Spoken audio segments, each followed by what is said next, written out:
Hello दोस्तों, आज हम पढ़ने वाले हैं क्लास 12 हिंदी का एक प्यारा सा चैप्टर जिसका नाम है प्रेमघन की छाया स्मृति, जिसके लेखक रामचंद्र शुक्ल जी है।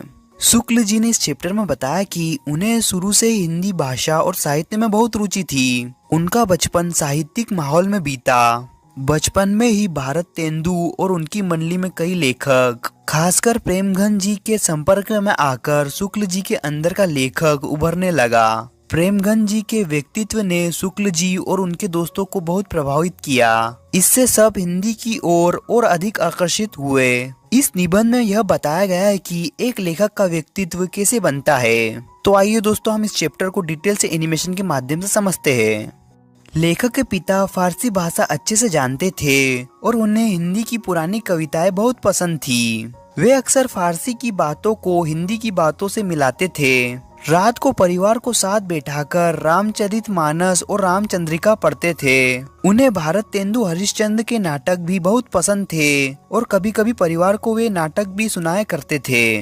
इसी कारण लेखक को लगता था कि कवि हरिश्चंद्र और सत्यवादी राजा हरिश्चंद्र दोनों एक ही व्यक्ति है। भारत तेंदु हरिश्चंद्र के प्रति लेखक के मन में सम्मान और प्रेम बना रहता था। जब लेखक के पिता का तबादला मिर्जापुर हुआ तो वहां जाकर पता चला कि उपाध्याय बद्री नारायण चौधरी प्रेमघन भी उसी शहर में रहते हैं। उनसे मिलने की लेखक को बहुत इच्छा हुई। बच्चों के साथ मिलकर लेखक ने एक मंडली बनाई और 1.5 मील का रास्ता तय करके उनके बड़े मकान तक पहुँचे।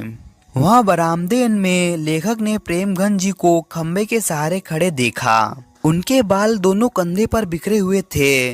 इसी तरह लेखक ने पहली बार प्रेमघन जी को देखा जब लेखक के पिता की बदली मिर्जापुर में हो गई थी। उन्हीं दिनों पंडित केदारनाथ पाठक ने वहाँ एक हिंदी का पुस्तकालय खोला था। लेखक वहाँ से किताब लाकर पढ़ता था। एक बार जब लेखक काशी बारात में गया तो घूमते घूमते चौखंबा पहुँचा। वहाँ उसने देखा कि जिस घर से पंडित केदारनाथ पाठक निकल रहे थे वह घर भारत तेंदु जी का था। लेखक ने उस घर को बहुत ध्यान और भावनाओं से देखा। यह देखकर पाठक जी खुश हुए और लेखक से उनकी मित्रता हो गई।